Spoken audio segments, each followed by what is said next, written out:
حبیب صاحب آپ کو کیا لگتا ہے پاکستان تحریک انصاف کا 24 نومبر کا جو احتجاج ہے یہ افیکٹو ہو سکے گا؟ اور دوسری طرف بشرا بی بی جو ہیں وہ ایم پی ایز اور ایم این اے سے کہہ رہی ہیں کہ جو لوگوں کو نہیں لا سکے گا یا وقت سے پہلے گرفتار ہو جائے گا تو وہ پی ٹی آئی سے فارغ ہو جائے گا. جہاں تک اس کے افیکٹو ہونے کا معاملہ ہے تو حالات اور قرائن تو یوں بتاتے ہیں کہ شاید یہ کچھ افیکٹو ہوگا. اس کی وجہ یہ ہے کہ آپ دیکھیے یکے بعد دیگرے کچھ واقعات پیش آئے ہیں. ایک تو خود کچھ رہائیاں ہوئی ہیں پی ٹی آئی کے اندر، اور دوسری بات یہ ہے کہ جو امریکہ اور برطانیہ میں کچھ خطوط کا تبادلہ ہو رہا ہے. کچھ لوگ جو ہیں کانگریس کے لوگ وہ امریکن صدر کو لکھ رہے ہیں، جو برطانوی وزیر خارجہ ہیں وہ اپنے ایم پیز کو بتا رہے ہیں، اور مختلف چیزیں ہو رہی ہیں کہ جی ملٹری ٹرائل نہیں ہوگا، یہ نہیں ہوگا، وہ نہیں ہوگا. تو اس کا مطلب یہ ہے کہ اب جو صورتحال تھی ہمارے ہاں جو اپریل 2022 سے ڈیولپ ہوئی تھی، اب اس نہج پر آ گئی ہے کہ جہاں پر دنیا کے تقریباً سبھی ملکوں کو تشویش ہو رہی ہے، اور یہ تشویش جب بڑھتی ہوئی نظر آ رہی ہے. سب سے پہلے ہمارے دوست چین نے ہمیں مشورہ دیا تھا کہ آپ اپنا گھر ٹھیک کر لیں، اپنے معاملات کو آگے بڑھائیں اور پولیٹیکل اسٹیبلٹی پیدا کریں، لیکن ہم نے اس پر کان نہیں دھرا.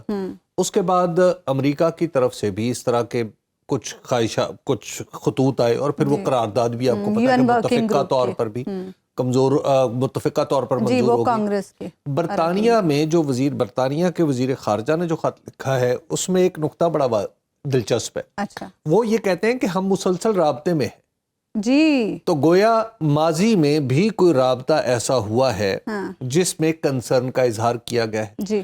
اب جب یہ سارے شکوک، تشویش، شبہات اپنے ہمارے اکابر کو بتائے گئے ہیں، لیکن ہمارے اکابر نے ظاہر اپنی حرکتوں پہ تو نظر ثانی نہیں کرنی ہوتی، تو انہوں نے وہی راستہ رکھا جس پر وہ چل رہے تھے. تو اب وہ ساری چیزیں منظر عام پر آنا شروع ہو گئی. آپ دیکھ لیجئے کہ چند دن پہلے جو وہاں کا ایک امریکہ کا ایک انوویشن کا تھنک ٹینک ہے ٹیکنالوجی ریلیٹڈ، اس کے نائب صدر تھے ڈینیل کاسٹرو. وہ اسلام آباد آئے، وہ لاہور میں بھی اسٹوڈنٹ سے ملے، اسلام آباد میں بھی صحافیوں سے ملے. اسلام آباد میں ان کی جو ملاقات کا اہتمام تھا وہ امریکن سفارت خانے کے زیر اہتمام ہوا تھا.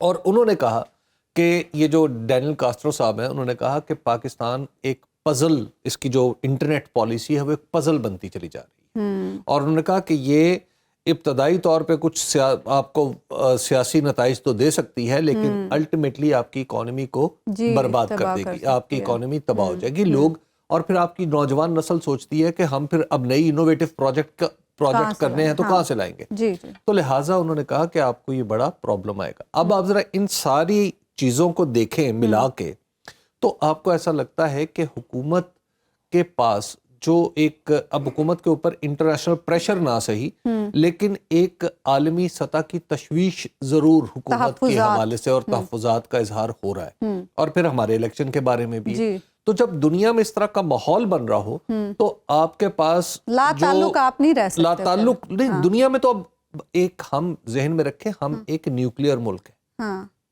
نہ ہم کسی سے لا تعلق رہ سکتے ہیں، اور اگر ہم چاہیں بھی تو دنیا ہم سے لا تعلق نہیں رہ سکتی. یہ بات ذہن میں رکھیں. بالکل صحیح بات ہے. یہ ہم سے کوئی لا تعلق نہیں رہے گا. یہ پرانی صدیوں کی باتیں ہیں. آج کی دنیا میں اگر آپ یہ کہتے ہیں کہ جناب یہ ہمارا خالصتاً اندرونی معاملہ ہے اور خبردار کسی دوسرے نے بات کی، دوسرا بات کرنے سے باز نہیں آئے گا، کیونکہ آپ نیوکلیئر طاقت ہیں. اچھا ابھی صاحب آپ اس لیے اب آپ کے پاس جو بہت ساری مینیورنگ کرنے کی سپیس ہے وہ کم ہوگی. اچھا آپ کہہ رہے ہیں کہ آپ کو لگ رہا ہے کہ پی ٹی آئی کا احتجاج کچھ افیکٹو ہوگا. رانا ثناء اللہ صاحب اور جو دوسرے حکومتی وزراء ہیں وہ تو اسے فلاپ شو قرار دے رہے ہیں ہونے سے پہلے ہی. تو حکومت کو تو یہی کہنا چاہیے. اگر ان کی جگہ کوئی بھی ہوتا وہ یہی کہتا کہ 4 لوگ آئیں گے، 5 لوگ آئیں گے، اچھا جی آ جائیں، بیٹھ جائیں، ایسے بیانات سے کیا یہ بیانات کوئی رانا ثناء اللہ صاحب نے پہلی بار نہیں دی. جو بھی حکومت میں ہوتا ہے جب اس کے خلاف احتجاج ہو رہا ہو تو وہ اسی طرح کے بیانات دیتا ہے. کیا انہیں کوئی پریشانی ہے؟ دیکھ لیں گے، آئیں گے. دیکھیے احتجاج کی وجہ سے پریشانی تو ہے. نواز شریف صاحب تک کہہ رہے ہیں کہ جی 24 نومبر کا جو احتجاج ہے یہ دراصل پاکستان کو ڈیریل کرنے کی کوشش ہے. روزانہ کی بنیاد پہ صبح سے شام تک آپ دیکھتے ہیں پریس کانفرنسز ہمارے حکمران کرتے ہیں. تو ایسی صورت میں، اور انٹرنیٹ پہ بھی آپ کو اندازہ ہی ہے کہ انٹرنیٹ کے ساتھ کیا سلوک کیا جا رہا ہے، تو وہ کیوں ہو رہا ہے؟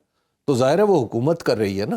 تو حکومت کو پریشانی تو ہے، پریشانی تو لاحق ہے کہ، اور پھر انٹرنیشنل حالات بھی جو میں نے عرض کیے، تو جب یہ ساری چیزیں ملا کے دیکھتے ہیں تو حکومت کی پریشانی درست لگتی ہے، وہ حق پہ جانب ہے۔ تو آپ کو کیا احتجاج سے پہلے کوئی مذاکرات ہوتے نظر آ رہے ہیں؟ مذاکراتی کمیٹی بھی تو خان صاحب نے بنا دی۔ یہ تو ایک آئیڈیل صورتحال کی آپ بات کر رہی ہیں نا، اچھا، کہ آئیڈیلی پاکستان کے بارے میں آپ کو بتاؤں جو مجھے سب سے زیادہ افسوس ہوتا ہے وہ یہ ہے کہ ہمارے ملک کی اندرونی سیاست پہ خط لکھے جا رہے ہیں امریکہ اور برطانیہ میں۔ ہم پاکستانیوں کے بارے میں یہ خطوط ظاہر کرتے ہیں کہ دنیا ہمیں کوئی اچھی نگاہ سے نہیں دیکھتی، دنیا یہ کہہ رہی ہے کہ تم لوگ اپنے یہ مسائل بھی نہیں حل کر سکتے۔ جی، ٹرمپ اور جو بائیڈن کا مسئلہ کچھ چھوٹا مسئلہ نہیں تھا، طے ہو گیا نا، انہی کے اپنے نظام میں الیکشن کے اندر طے ہو گیا، ٹرمپ صاحب اقتدار میں آ گئے۔ بریگزٹ کا مسئلہ کتنا بڑا تھا، انہوں نے مسئلہ اپنے پولیٹیکل سسٹم کے اندر رہتے ہوئے طے کر لیا۔ ہم کیا کر رہے ہیں؟ ہم بات چیت کرنے کی بجائے، ہم کسی گرینڈ ڈائیلاگ میں انگیج ہونے کی بجائے، قانون اور دستور پر عمل درآمد کی بجائے ہم چالاکیاں کیا کریں؟ انٹرنیٹ بند کر دو، وی پی این کو یہ کریں گے، ہم وہ کریں گے، اور کہیں نہ کہیں سے راغب نعیمی صاحب جیسے لوگ بھی میسر آ جاتے ہیں، ٹھیک، تو اور وہ آ کے الٹی سیدھی باتیں کرنا شروع کر دیتے ہیں۔ تو لہٰذا ایک آپ کو ہم نے دنیا میں اپنے غیر سنجیدہ ہونے کا تو ایک اثر اور رنگ چھوڑا ہے نا، اور دنیا اس حوالے سے پریشان ہے۔ یہ اس کی پریشانی جو ہے وہ میں عرض کر چکا ہوں، ہماری طاقت کی یعنی وجہ اب سے۔ بھی ہم آگ لگنے پر ہی کنواں کھودیں گے؟ جی نہیں، ہم کنواں بھی نہیں کھودیں گے، خود چھلانگ لگا دیں گے۔ اچھا، ٹھیک ہے۔